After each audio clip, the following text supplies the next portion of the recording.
com os ataques que aconteceram por parte de Israel contra o Irã, envolvendo instalações nucleares, pode ser que ainda não haja uma percepção técnica na população em geral, nos leigos, a respeito de que estamos sim numa guerra nuclear. Eu afirmo isso porque tecnicamente estamos numa guerra nuclear, em termos técnicos, porque foram atacadas instalações nucleares com o risco de liberação de radiação e contaminantes nucleares. É muito importante entender o que é uma instalação nuclear por definição. Muitas pessoas acham que uma instalação nuclear ou é um local onde tem uma bomba atômica, ou então é uma usina nuclear somente, mas não. As fábricas que também produzem os elementos combustíveis, a matéria-prima para os reatores nucleares, elas também são consideradas tecnicamente instalações nucleares, porque elas possuem dentro de suas instalações materiais com potencial para ser um causador de uma contaminação ou ainda de uma irradiação de grande potencial. Então são acidentes que são possíveis porque existe material radioativo. As informações que nós temos é que o objetivo de Israel é realmente impactar essas instalações para que o Irã não venha a alcançar a quantidade de massa crítica suficiente para fazer uma bomba atômica. Considerando o urânio precisa estar enriquecido numa proporção de 80% de urânio 235 em relação ao urânio 238. Explicando, o urânio ele tem duas formas de aparecer na natureza. 80%, a maior parte do urânio, ela é urânio 238. Então, essa é a quantidade mais comum de urânio que a gente encontra. Quando você fala, tem uma mina de urânio, o Brasil tem urânio. A maior parte desse urânio é o urânio 238, mas o que tem interesse nuclear em termos de energia nuclear e de armamento nuclear é o urânio na forma 235. E você precisa ter um percentual de urânio alto, 235, para que você consiga criar uma massa crítica capaz de uma reação nuclear ser mantida. Então, esse processo de enriquecimento do urânio, ele, por exemplo, para você fazer o combustível nuclear, você precisa ter um enriquecimento de 3% de urânio 235, importante para produzir energia, em relação a 97% de urânio 238, que é o que a gente encontra comumente na natureza. Já para uma bomba nuclear, uma bomba atômica, você precisa ter 80% de urânio 235 em relação ao urânio 238. O processo para enriquecer de menos de 1% para 3%, ele já é bastante complexo, exige muita energia e muita tecnologia e muita informação que é controlada, que é sigilosa, que somente um pequeno grupo de cientistas detém. E por segurança essa informação é muito controlada, poucas pessoas têm a capacidade de criticalizar uma massa crítica, né? Uma quantidade de urânio pronta para entrar, né, em reação em cadeia. Então, para conseguir atingir o Irã, é preciso destruir as instalações capazes de fazer um enriquecimento, porque hoje já se sabe que o urânio consegue, que o Irã consegue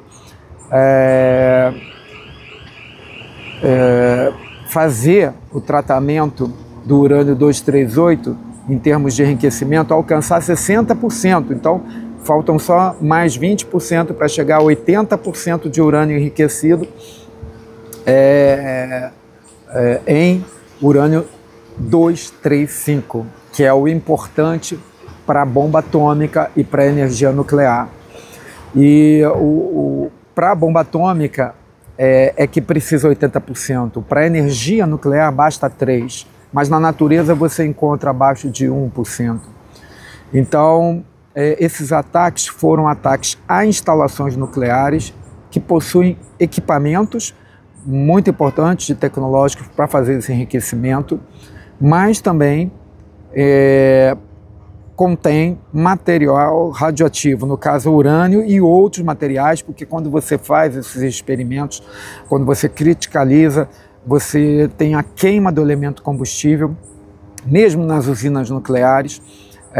O resultado da queima são outros materiais que também servem para fazer bomba atômica. Então, quando você fala usina nuclear, ela tem fins pacíficos, sim, mas ela gera um lixo nuclear, que é o elemento combustível queimado. E dentro desse elemento combustível queimado tem uma variedade enorme de produtos de fissão, que são outras substâncias, algumas delas que nem se encontram na natureza, capazes de gerar radiação, radioatividade, e alguns deles capazes até de servirem para fazer um armamento nuclear. Então é muito preocupante a situação em termos de gerenciamento de riscos e pode haver uma escalada nesse processo, uma resposta também com a intenção de provocar efeitos de acidentes nucleares em Israel em resposta aos acidentes nucleares que estão de alguma forma acontecendo no Irã quando há um ataque a instalações nucleares. Então, tecnicamente falando, a gente pode dizer que estamos numa guerra nuclear, sim, porque você está atacando instalações nucleares. Mas não estamos usando, quando falo estou falando enquanto humanidade, civilização, não estamos usando armas nucleares no momento, bombas. Então, essa pode gerar uma confusão. Então estamos numa guerra nuclear. Sim, estamos numa guerra nuclear porque instalações nucleares estão sendo atingidas com risco de liberação de radioatividade e materiais contaminantes radioativos. Mas não estamos usando armas nucleares. Esperamos que isso não venha a acontecer. Mas, de qualquer forma, danos causados por radioatividade e por contaminação podem acontecer. Lembrando que há uma diferença técnica entre contaminação e radioatividade. A radioatividade, principalmente raios alfa, beta e gama, ela atravessa o nosso corpo e ela atravessa de acordo com a sua energia, até mesmo materiais, mas é uma radiação, ela passa pelo nosso corpo e pelos materiais. A contaminação é um pouco diferente porque o material radioativo ele passa a fazer parte do corpo humano ou do material. Então, por exemplo, uma ferramenta que tem proximidade com materiais radioativos, ela pode ficar contaminada por algum material radioativo e a própria ferramenta virar uma fonte de radiação, podendo causar consequências graves à saúde e à integridade das pessoas. Uma outra possibilidade é um ser humano inspirar gases ativos, né? Gases radioativos. Então, ele vai ter na sua corrente sanguínea esses gases circulando ou substâncias radioativas causando lesões permanentemente no seu corpo. É como se tomasse um remédio com elementos radioativos, porque existem medicamentos que usam. Também pode acontecer de um ser humano ter contato, por exemplo, com um líquido radioativo ou um material radioativo e isso ficar de alguma forma na sua pele. Então ele fica contaminado. Contaminado significa o material radioativo passou a fazer parte do meu corpo ou de algum objeto. Então esse objeto ficou contaminado ou o ser humano ficou contaminado. E o material irradiado é quando recebe uma radiação que atravessa o nosso corpo humano ou um material e isso traz consequências. As principais radiações que nós lidamos, existem várias radiações, mas alfa, beta e gama. A alfa e a beta são radiações que têm um impacto muito grande, mas um alcance pequeno. Então, com blindagens simples, você consegue blindar essa radiação, porque ela não tem um alcance de energia, uma penetração, como é o caso do raio gama. Os gamas são de difícil blindagem. Algumas variações de energia de raios gama são tão energéticos que conseguem passar blindagens extremamente robustas. Uma guerra nuclear, quando quando são utilizadas armas nucleares, você tem uma liberação de gamas, de raios gamas letais e destrutivos. Então é uma varredura de irradiação gravíssima. Mas quando estamos falando de uma guerra nuclear com ataque a instalações nucleares, a gente está falando muito mais de radiações com poder menor de penetração, mas um grande poder de contaminação e também dependendo do tipo de armamento, se ele não for usado com habilidade técnica, ele pode gerar sim fenômenos que podem sair do controle. Tudo isso nós estamos assistindo agora a partir desse cenário de guerra entre Israel e Irã, onde outros protagonistas também da liderança mundial geopolítica acabam tomando partido e a questão nuclear volta a estar agora no foco central. É uma questão que muda todo o cenário geopolítico realístico do momento e que vai guiar também os analistas de risco, porque a partir desse cenário você tem outros elementos a considerar em qualquer tipo de análise de risco, desde de uma indústria de produção de petróleo e derivados, uma refinaria, uma plataforma de petróleo, até mesmo a aviação.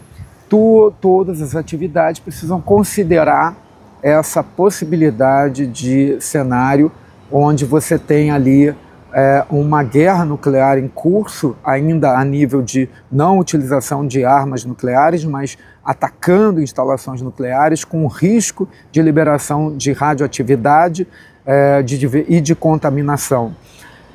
Então, esse é um cenário que já era temido. Acidentes nucleares com instalações nucleares, nós sabemos que já aconteceram, como Chernobyl, Three Mile Island nos Estados Unidos, Chernobyl na Ucrânia, antiga União Soviética, e Fukushima mais recentemente no Japão. Então, esses efeitos podem acontecer quando você tem uma guerra nuclear com ataque de instalações nucleares.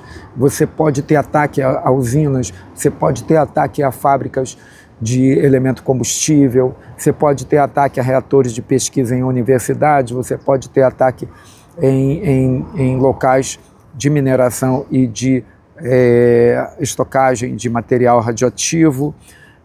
Você pode ter preocupações com o controle de acesso ao urânio, principalmente o urânio enriquecido de 238 para 235 e os equipamentos que fazem isso, assim como você tem ameaças para os cientistas, as pessoas que detêm conhecimento nessa área.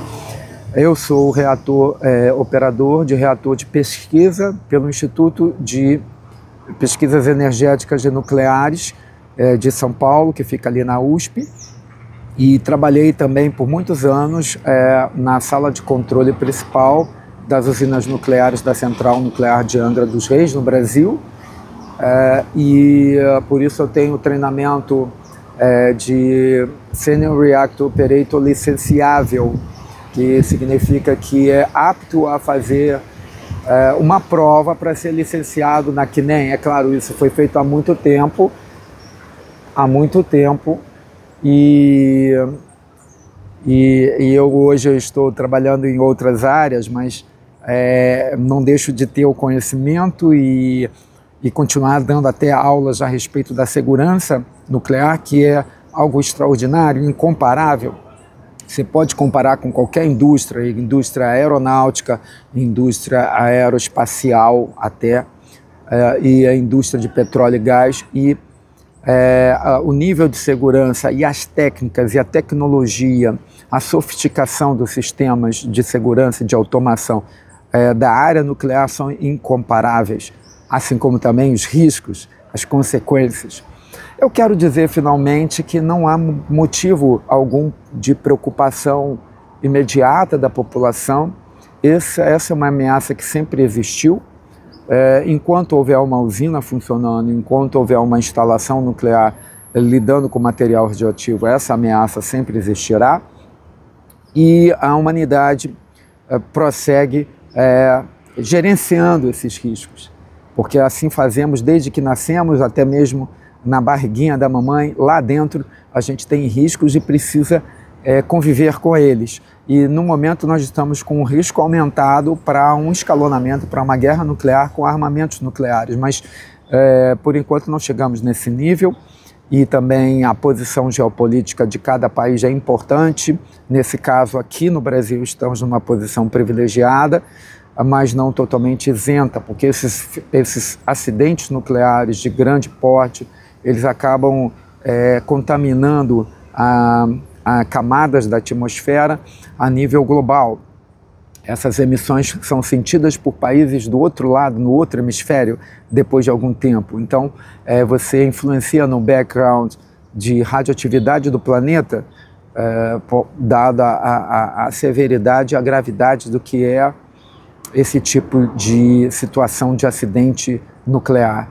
Então, não há nenhum motivo para qualquer insegurança, além do que faz parte da própria vida, né? Infelizmente, as pessoas nem sempre resolvem seus conflitos, seja dentro de casa, com a vizinhança ou no dia a dia, no trânsito, da maneira mais pacífica e mais sábia e inteligente. E isso em todos os níveis, inclusive no nível internacional, inclusive por aqueles que possuem tecnologia e que deveriam dar o exemplo, mas que acabam usando essa tecnologia que seria muito boa para o bem, ao invés disso, para o mal.